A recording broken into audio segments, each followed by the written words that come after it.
When it comes to success, attractiveness, and other externalities, it's easy to get caught up in comparing yourself to other people. But when we judge who we are by others' appearances, achievements, or highlight reels, self-judgment intensifies and only makes things worse. Yet, you can learn how to avoid judging and criticizing yourself and your worth. You can learn how to lean into creating the person and the life that you've been dreaming of.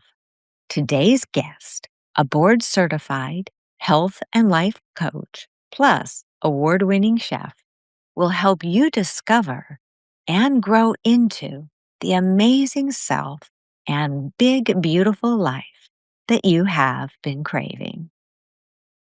Today, we'll focus on this listener's real life question.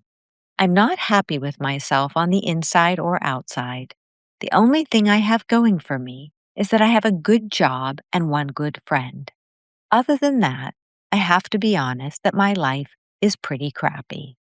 I do a lot of binge eating to make myself feel better, but I want to break out of this habit. I feel like I'm wasting my life and living small. How can I get out of this rut? And with that question as the focus of today's episode, I'm Dr. Carla Marie Manley, and this is Imperfect Love. Welcome to Imperfect Love with Dr. Carla Marie Manley, psychologist, author, and relationship expert. I'm here to help unravel mysteries and misconceptions about love, relationships, and mental health issues, plus everything in between. Love is complicated, people are imperfect, and relationships surely can be tough. Together, we'll navigate this messy, imperfect space of real life.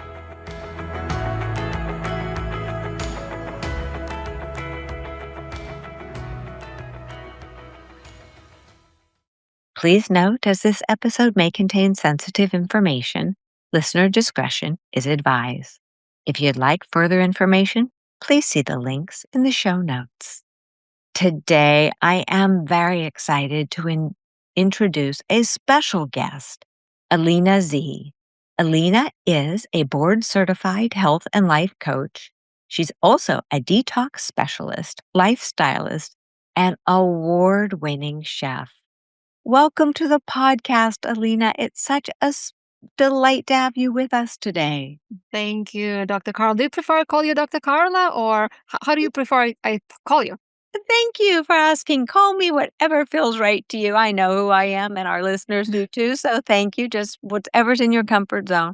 So thanks. And before we launch into this really wonderful topic that I'm sure resonates with many listeners on some level, can you tell our listeners just a little bit about what makes you, you?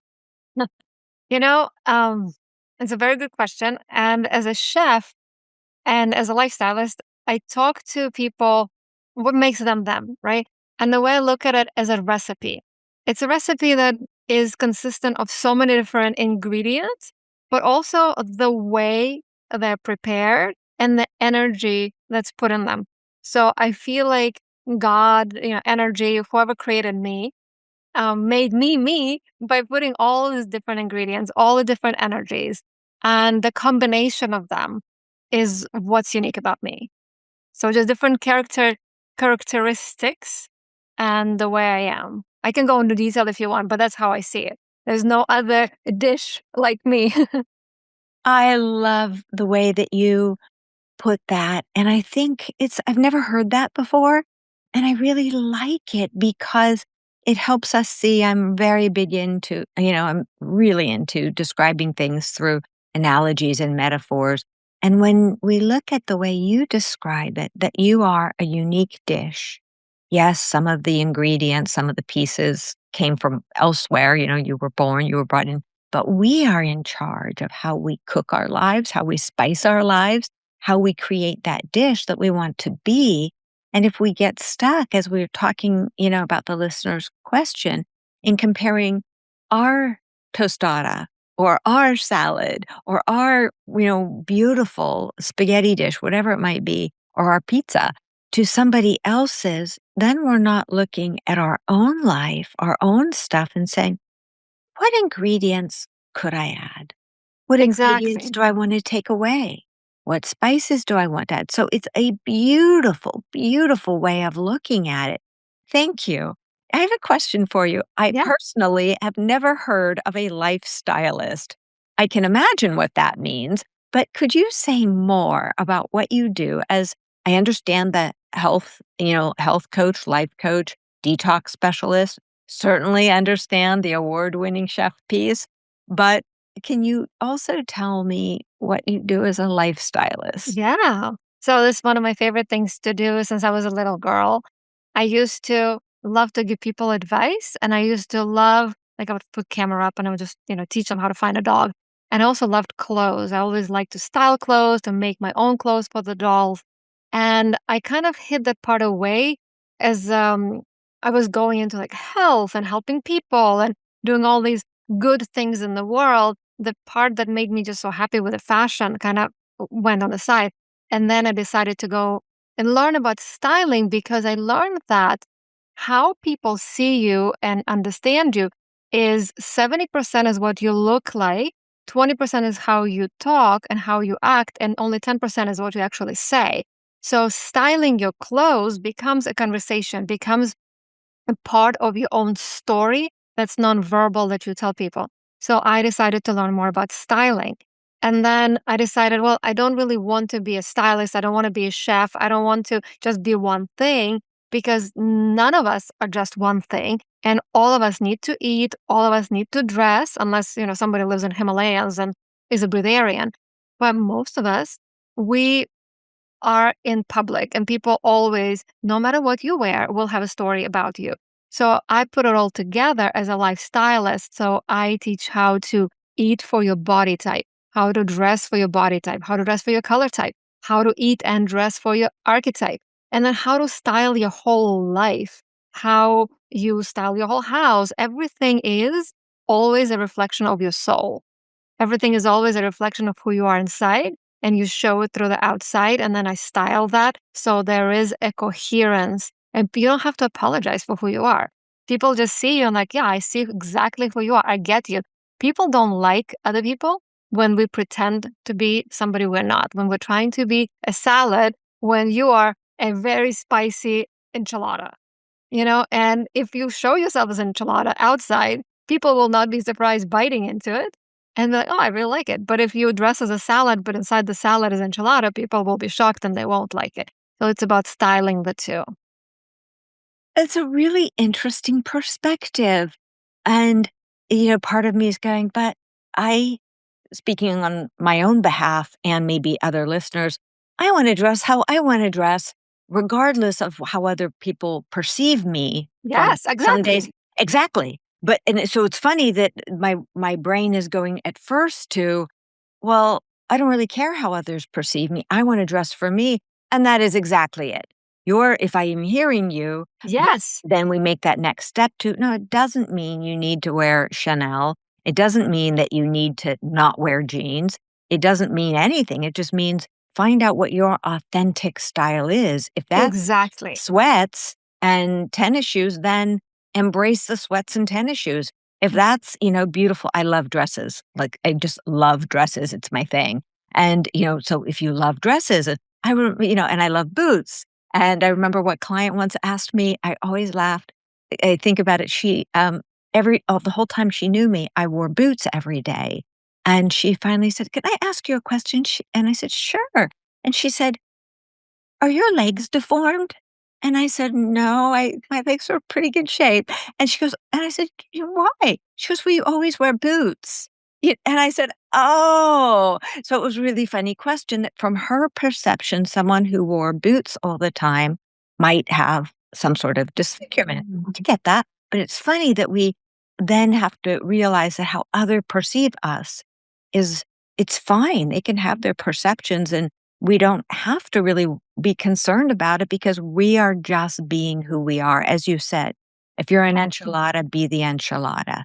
If you're the vegetarian salad, raise your hand, that's me, and that's who I am, no apologies. If you're a non-drinker, so many people I know apologize. I choose not to drink, And so many people who are working with that issue say, I don't feel okay with my friends when I'm not drinking because everybody wants me to drink.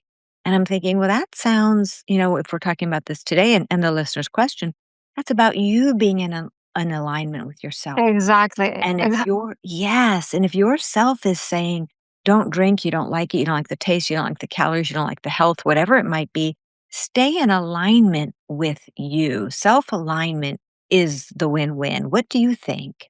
Oh, absolutely. And for those people who question the same thing, what will my friends think?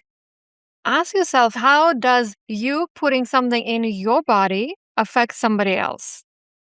Like, why would it affect somebody else's enjoyment of their time or what you're putting or not putting in your body? How does me drinking water right now and not vodka affect you? Then it's that problem. And the thing is that what I find is when we are in alignment, we have to always ask yourself three questions. You have to have a good time. You always have to say, yes, this is for me. I'm having a good time. You're not hurting yourself and you're not hurting anybody else. Then you're clear. And then it shouldn't matter what you do. As long as you're not hurting anybody, you're not hurting yourself and you're having a good time.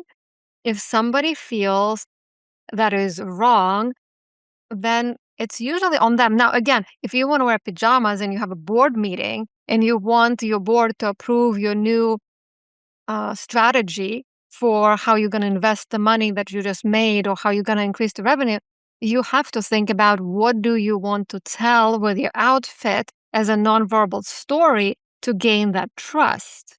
And that's why I love the work with archetypes, the 12 archetypes by Carl Jung, because when we dress as a certain character, because archetype just means main character, people read you as that character and then they respond to you as that character. Subconsciously, they just see you, they read you, and they respond to you. If you need something from someone, then consider how do you want to be perceived, but still in alignment with yourself. So if you like dresses, but you have to be in a board meeting, putting a little jacket over it will make it more aligned, but it will still keep your essence.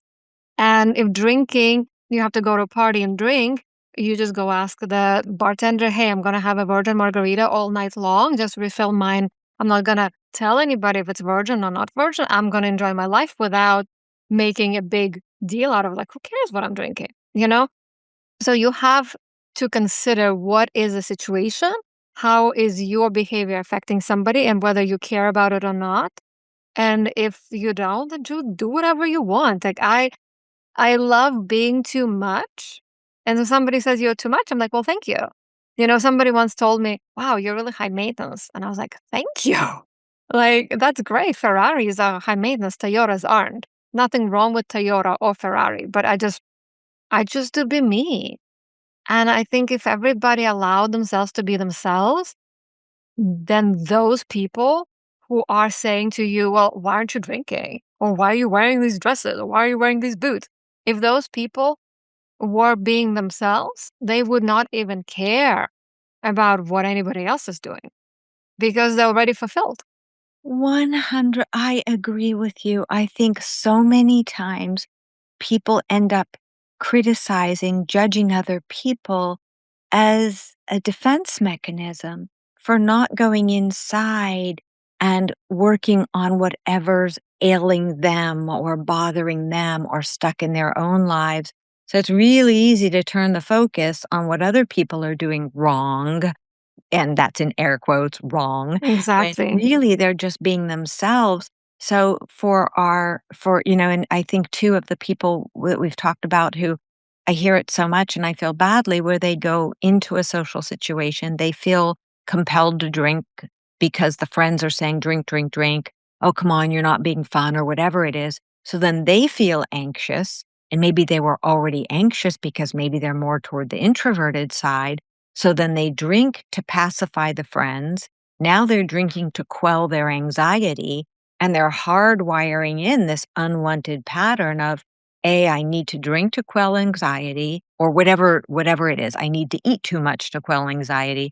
And then you're also giving in to friends who are used to using peer pressure, one of the oldest techniques around, to make you conform into someone or, some way of being that you don't want to be. Exactly. So thank you. And when we look at, so you help someone in all areas of their lives get styled, I'm using that word on purpose, get styled so that their inner world feels really aligned with who they want to be, with who their soul is calling them to be. And I have a question, so I'm going to write it down to make sure I ask you, but there it is. There's my question. I'm not going to break it with that. It's the question is, I will break it with that. What does soul mean to you? But going back to this piece, if the person is then aligned with themselves, and this is a journey that I'm always on, always staying aligned with my inner self, sometimes get out of alignment, then work to come back. And it's that constant coming back, coming back. And then you're also saying, if I get you right, make sure that the food you're taking in, the diet that you eat, not a diet that you go on again, get off of, but the diet that you eat sustains you in a way that is right for your place in life, and who you are, because we don't have the same needs when we're 15 as we do when we're 45 or 85. And then the other piece you were saying is, and I agree with this, our environments are really important. If we like to have nature around us, if we like to have tidiness around us, if we like to have clutter around us, if we like to have neutral tones around us or upbeat tones, having your life around you. And I think I left out the clothing. And then also being in clothes that feel good on your body, not clothes that are meant for someone else to be wearing, but clothes that your body puts on, that you put on your body goes, yeah, this feels good. Exactly. And, I find that when you change how you dress, when you change how you eat, when you change, if you're not happy, that is. If you're happy, don't change anything. But when you change how you eat and how you dress and how your environment is, you think differently, you feel differently, you act differently, you create a different life. And those things are so easy to change because when you go to a grocery store, let's say, it's very easy to pick this food or this food. Like it's not extra step. You go into the grocery store, you're just picking something and then it's the same motion of how you put in the food or how you dress yourself. You either pick a white jacket or black jacket or red jacket. You pick something. It's not a huge change in action, but it's a huge change in result of how you feel. And then it's the quickest way to change a state because I always tell the story of Cinderella. Cinderella changed all three, right? She got the shoes. Well, no, the food, we don't know what she was eating, but she changed her shoes and she changed her dress and she changed her carriage, right? The environment changed. She got into a palace. The prince would not see her, even though she was really beautiful inside. He would not see her if her outside did not match her beauty inside. And her sisters, who weren't beautiful inside, weren't noticed, even if they wore beautiful gowns, because there was no match, right? So she came out very quickly, changed the dress, changed the shoes, changed her life. It's not easy. And if people say, well, Alina, I want to lose weight, I don't want to, buy new clothes. Well, shoes and accessories can also change your life. If she wore clogs with a dress, it wouldn't have the same emotion. It's the shoes. Usually shoes set the outfit. So it's so easy to change your life with a pair of shoes, with changing how you eat for your body type. So you have your energy, so it's aligned, and changing a little bit in outside in your environment. And life can change so quickly with that. And that makes sense. I'm thinking of Audrey Hepburn, who, when she got started, she didn't have a lot of money. And so she had, I believe, somebody fact check me on this, let me know. I believe she had a black skirt and some white tops, and then did a lot with various scarves and various styles with that. And we still look at her and see her, at least I do, as such an icon of class and timeless beauty. And it didn't have to cost a lot of money. She didn't have a lot of money. She had been through a lot in life. And so when we again, and it worked for her, it worked for her. So as long as what you're doing, and I also love the piece when we look at Cinderella, even when, the prince came back and he saw her in, I believe it was him or Coachman, somebody came back and saw her in rags, the shoes still fit.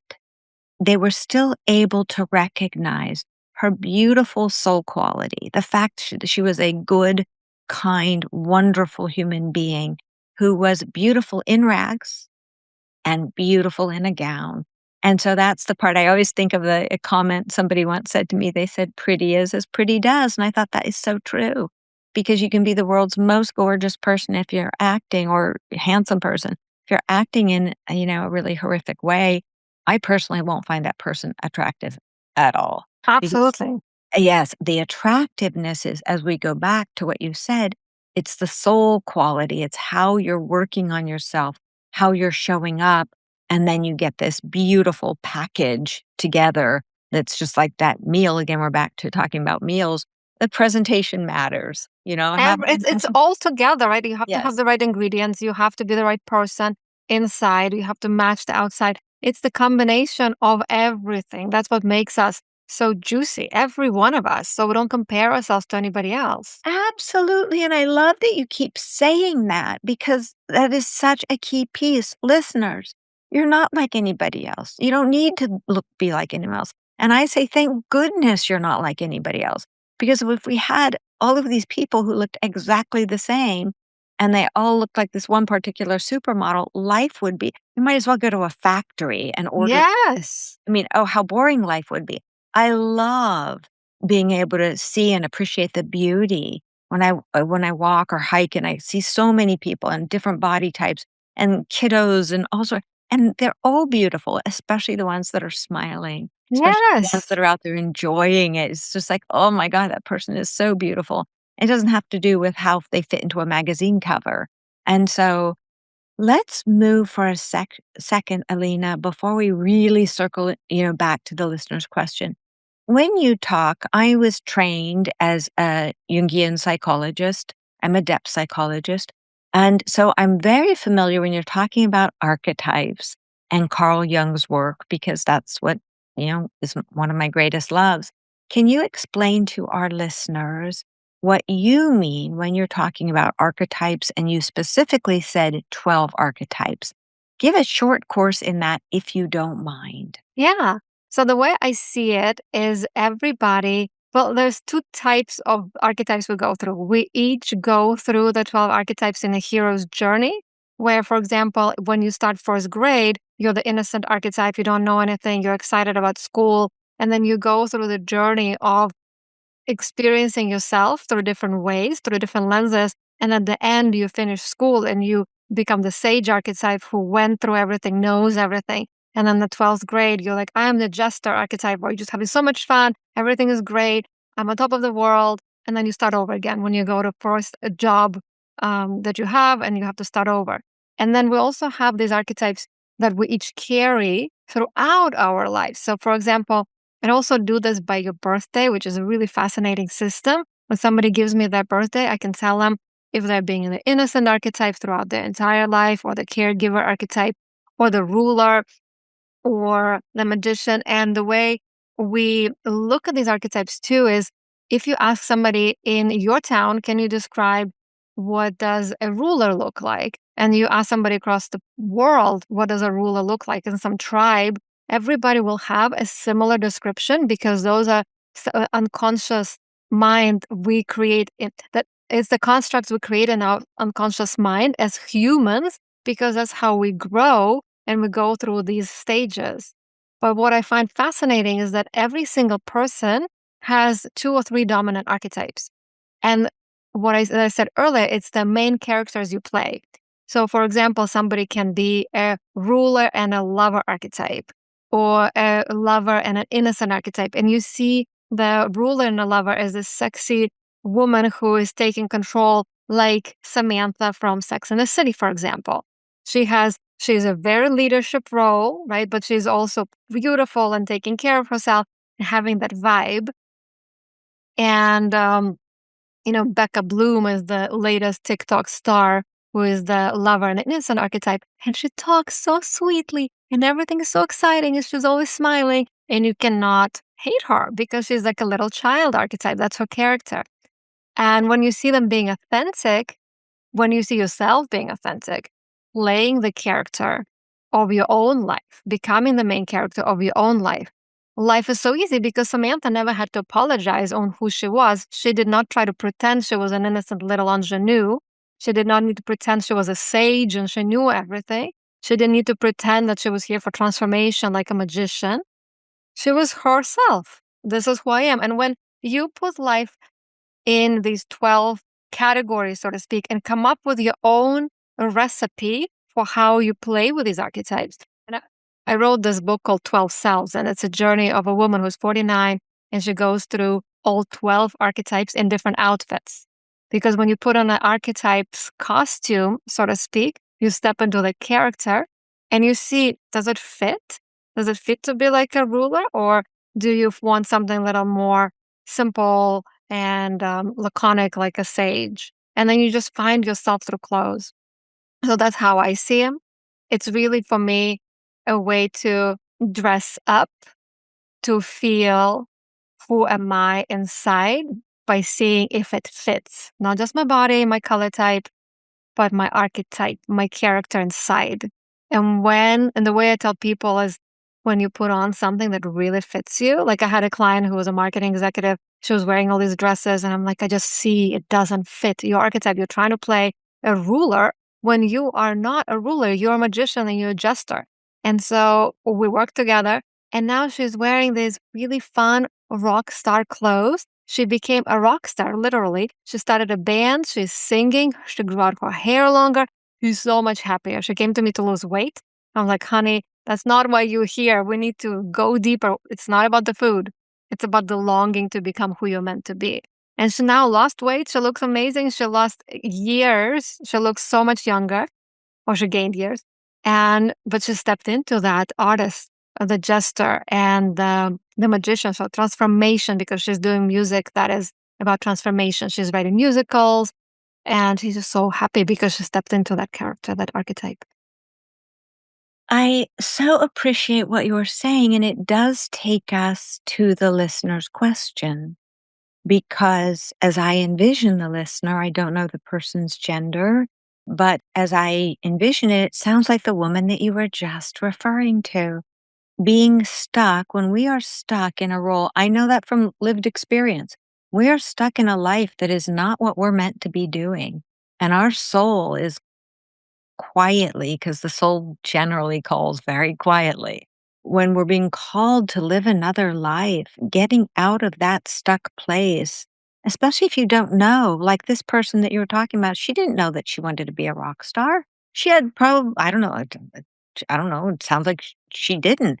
And so especially if we don't know where we want to go, I've worked with people who were in one job of engineering and then decided to leap over and become bakers. They didn't know they wanted to be bakers at first. Actually, one person I worked with did know that they wanted to be a cook, but their family had raised them in a way to have a different profession, and that was in medicine. So leaving medicine to become a cook was like, that my family is going to hate me for that. And if your family hates you for living your best life, well, it doesn't sound like they're much of it, what I call a soul family. But anyway, so it sounds like maybe that's what this listener is dealing with. The food is perhaps soothing them because they're not in a life that they're happy with. So before we actually really dive into that piece, what do you mean? I remembered my question for you. What do you mean when you say soul? Because we often have different descriptions of Mm. soul if we believe in soul. So what do you see when you think of soul?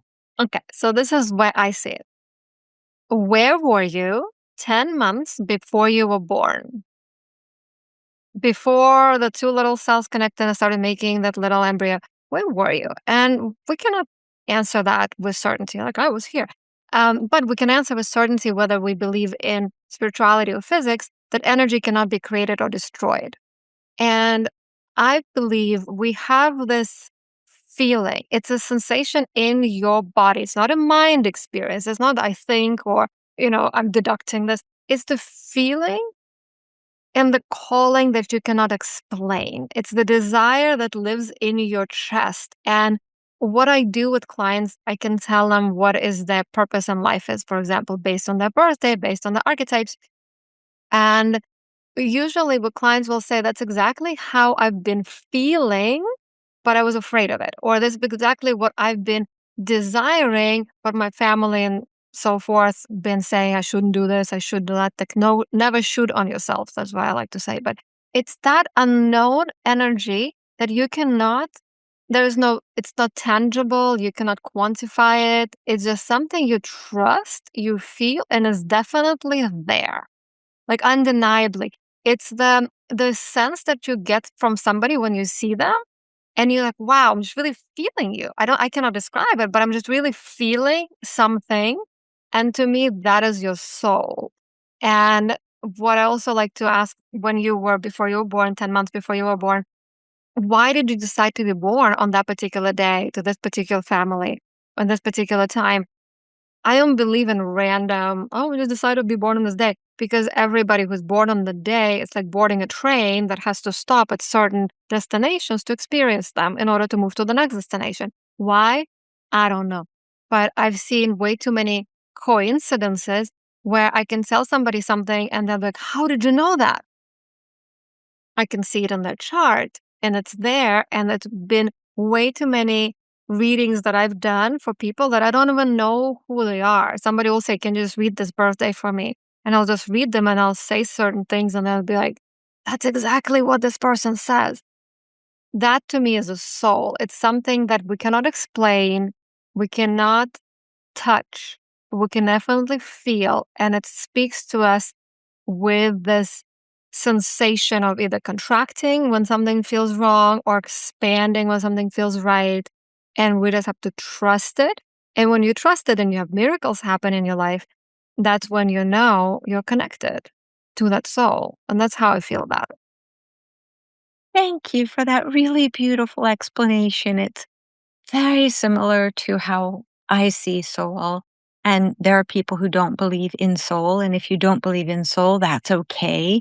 You can still apply the concepts we're talking about to energy because we all have energy. We all have feelings. We feel, as you said, you can see it as you're contracting, maybe contracting in fear, contracting in anxiety. Maybe you're feeling expansive because you feel like the people you're with are a good fit for you, are a good friend, or then maybe you contract if somebody says something unkind. Call it, whatever works for you, find words so that you can learn to feel in your body what we're talking about, this sense that life experiences can make you contract and they can also help you expand. And if you have a lot of life experiences that are making you contract, you might be doing things that aren't good for you, like binge eating, like staying stuck in life.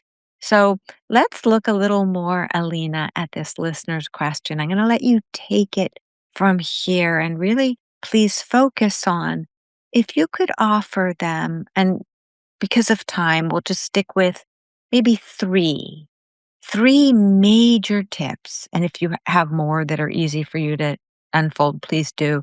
But at least three major tips that can help this person begin to make the shifts that you're talking about here, because there Yeah. will be important changes.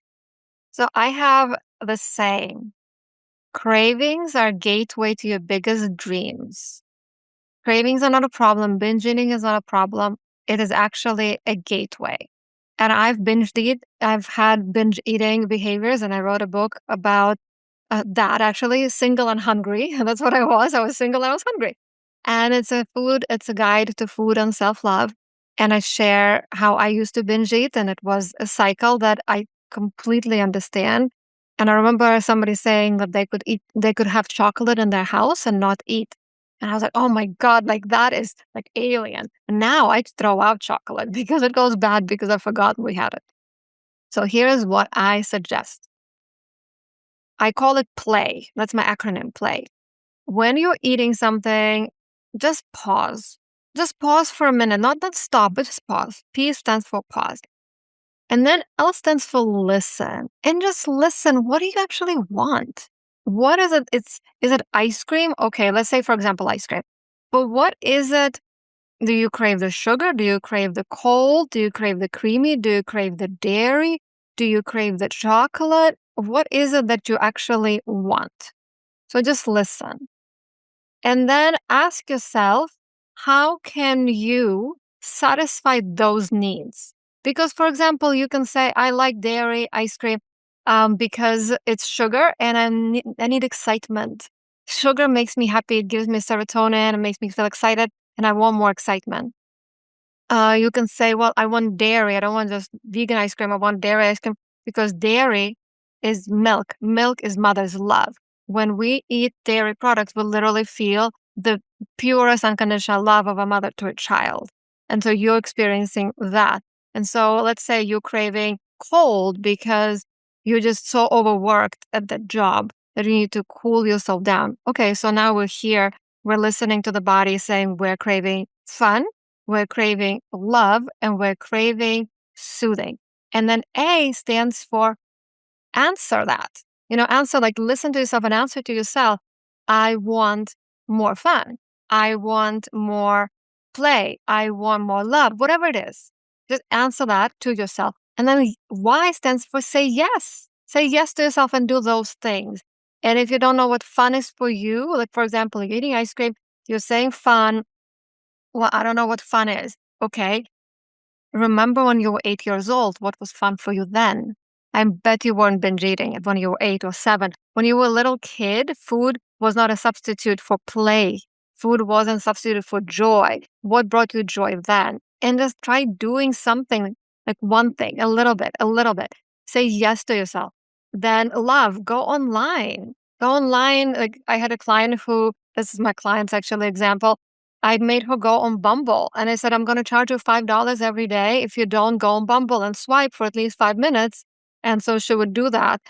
And she met somebody and she would go out and have a lot of fun. And, being authentic, by the way, on Bumble is the best way. You can say, hey, I'm a binge eater and I love ice cream and I want to go to every single ice cream shop in town. That's what actually I said on my Tinder, like back in the day. I just want to go to ice cream shops on first dates.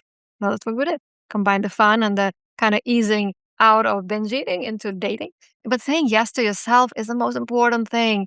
Saying yes to what you actually desire and really decoding those cravings, really listening to that. Janine Ross once said, we don't crave chocolate fudge sundaes. We crave our lives to be chocolate fudge sundaes.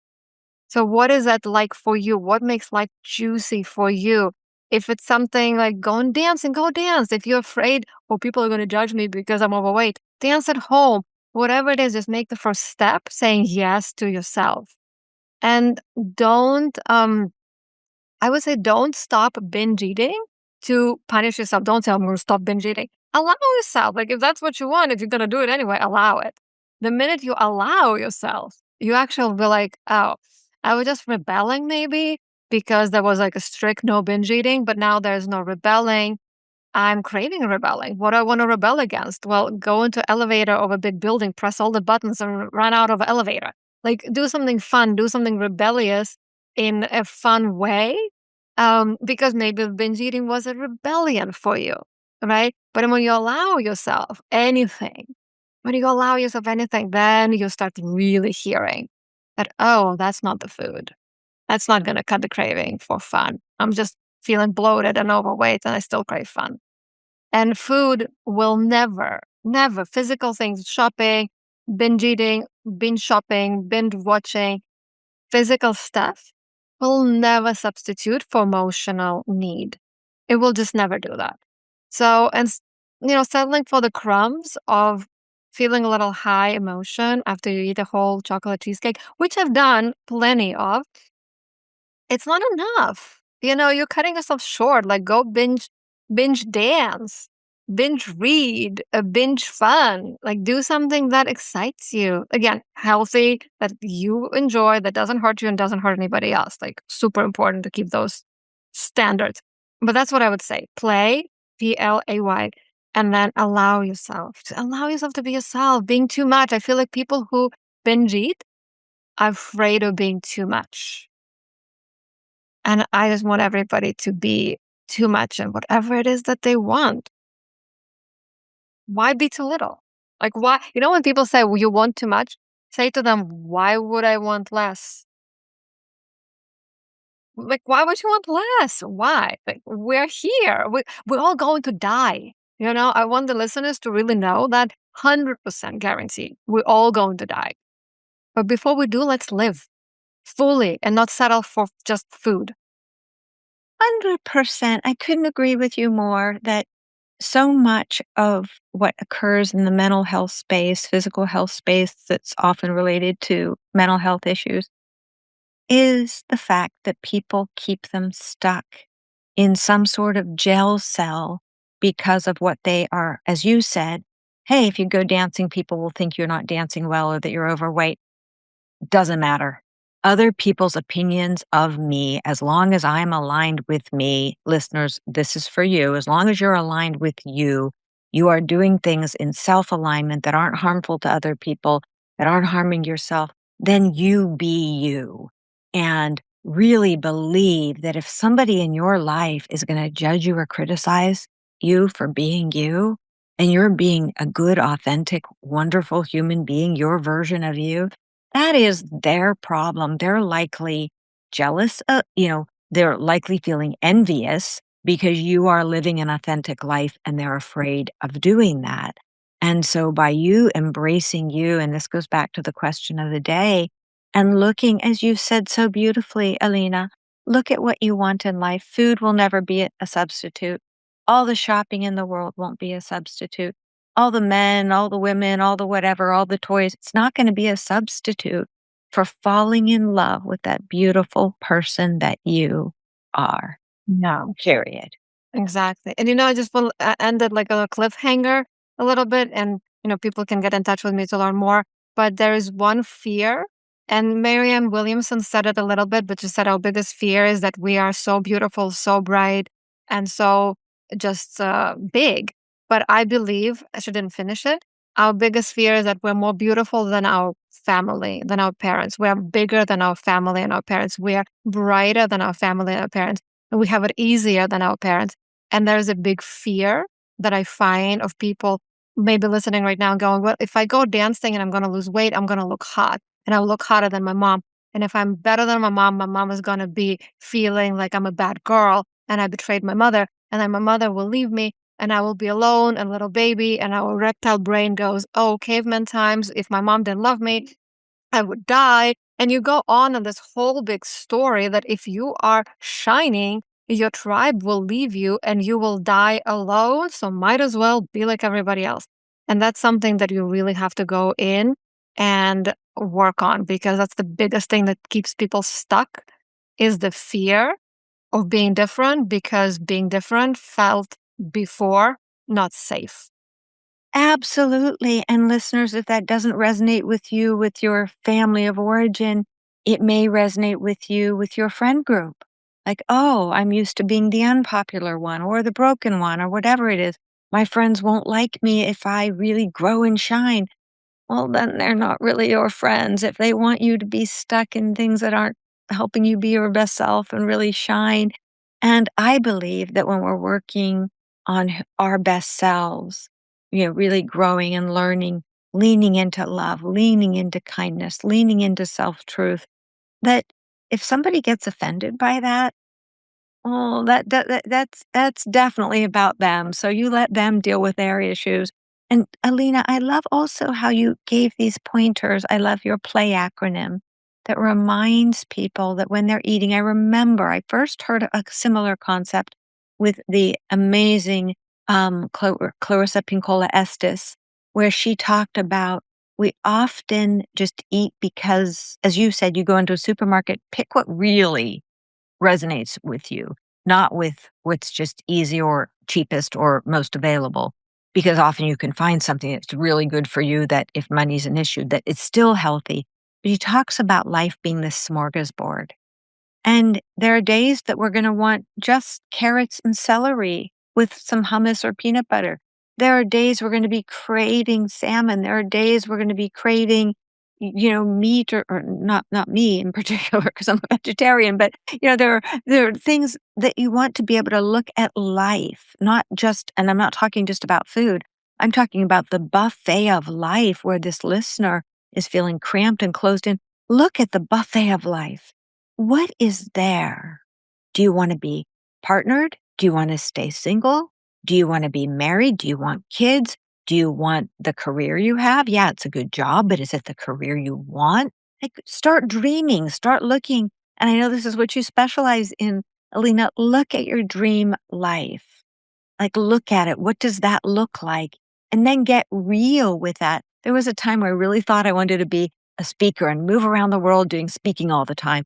And then I thought about the cost that would be, not the financial cost, but the physical cost. I wouldn't be able to keep up with my clients. I wouldn't be able to write as much.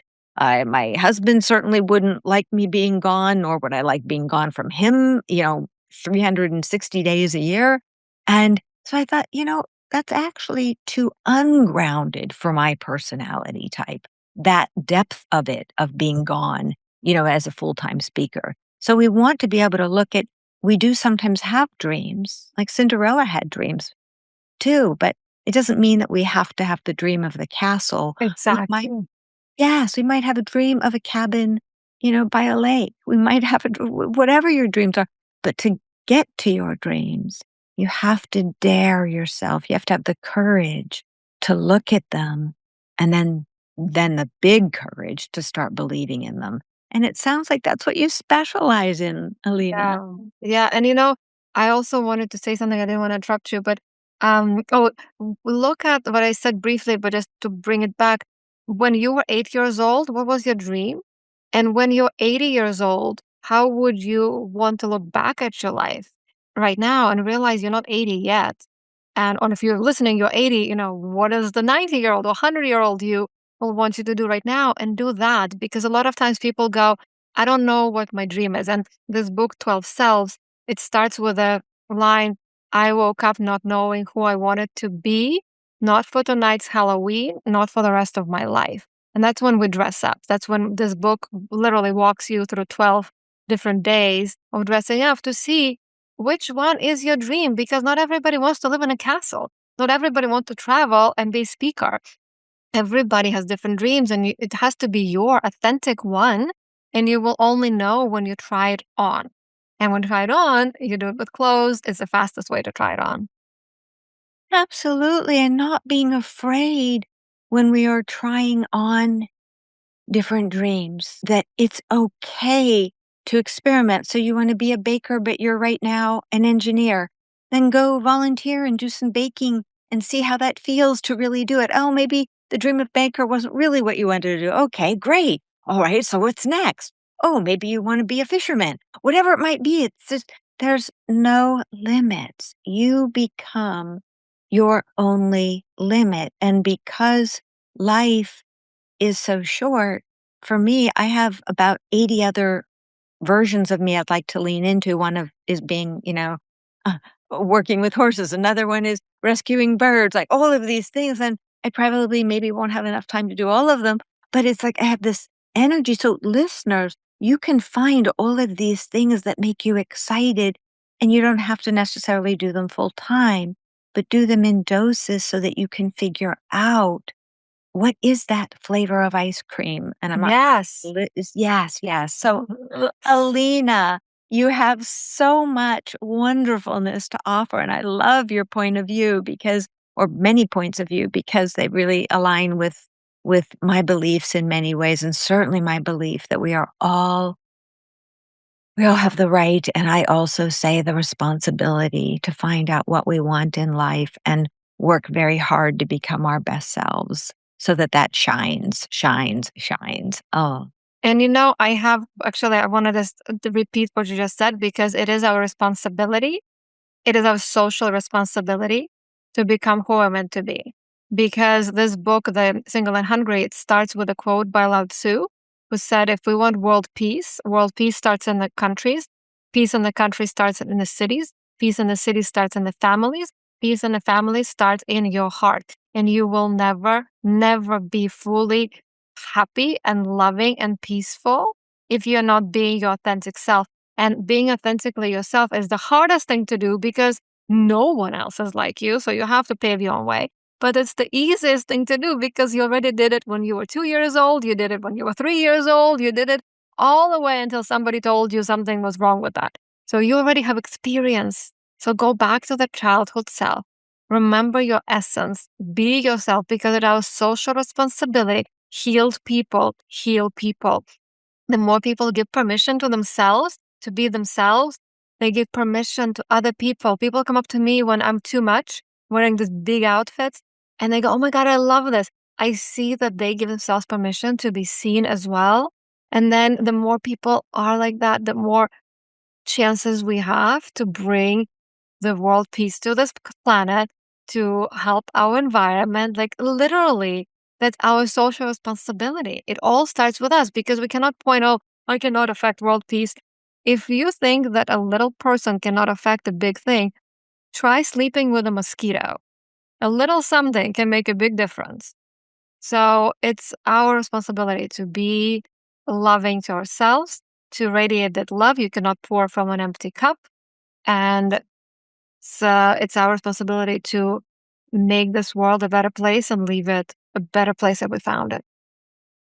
I couldn't agree more, and I don't think we could end on a better note because it is, Gandhi had his own way of saying, be the change you want to see in the world, the change you Yes. wish to see in the world. And so, whether this listener decides that they really want to start breathing into their authentic self and not living in this tight, tight world, small world they live in, my goodness, the world could use somebody blossoming and growing. It can use that from all of us in our own ways. So, thank you, Alina. Where can our listeners find you and your work? On social media, I am a lifestylist Alina, which is one word, or my website is alinaz.com. So super simple to find me. And they'll be able to find your books through My your books website? are all on my website. I have 3 books on my website. And by the way, I have this book called Lessons from My Birkin, and it's for those advanced students who are ready to be unapologetically too much and learn from the most expensive bag in the world, who does not apologize for charging so much money for a piece of leather, and who shines, and people appreciate it. And she just taught us so much. So I want people to just be their authentic selves, and all the books are on the website. Thank you. So thank you. I'm thinking just quickly about Coco Chanel, who had such humble beginnings. And by staying true to herself and really working hard and allowing herself to lean into, she became someone who was quite a life force. And I see that in so many. Again, this isn't just an episode for women, but I do see that in so many of the women that I respect, where started in humble surroundings and really moved, or didn't start in humble surroundings, but broke out and did what they wanted to do, needed to do in order to be their best selves. And so, my goodness, kudos to every listener out there who, if you're not 100% happy with where you are in life, I'm not saying that every day is 100% happy because Well, life has stuff in it. But I mean, if you're at a place where you're yearning to do something different, break out of habits, do bigger, be more, whatever it might be. Or maybe slow down. Maybe that's what you need. Maybe life's calling you to slow down, but hey, lean into it, whatever it is. Life is short. So if you didn't get time to write down, or if you're driving, if you didn't write down Alina's links, her name, her Instagram, please don't worry. That will all be in the show notes. So I will have all of her, or my amazing team will make sure that all of the links are there for you so that you can get in touch with Alina and pick up one of her amazing books. They all sound quite yummy in their own way. So thanks again, Alina. It has been a joy and a pleasure. thank you so much for having me. Thank you. It has been such a joy, as I said, and to our listeners, thank you, as always, for sharing your time, your energy, your questions, and your space with us. It is always my pleasure and my joy. And this is Imperfect Love. Thanks so much for sharing your time with me today. Remember, you have the power to transform your life and love fearlessly, if imperfectly, and it's my privilege to help you along the way. You can find more life-changing content, including my books and other podcast episodes, at drcarlamanley.com. Feel free to submit your own confidential questions through my website. I'll do my very best to include your issue on a future episode. If you found this podcast helpful, please subscribe and leave a review. Until we connect again, this is Dr. Carla Marie Manley wishing you oceans of blessings and love. Please note, this podcast is psychoeducational in nature and is not intended to replace formal mental health support. Please contact your healthcare provider or emergency hotline if you need psychiatric care. And, as always, please take good care of your amazing, wonderful self.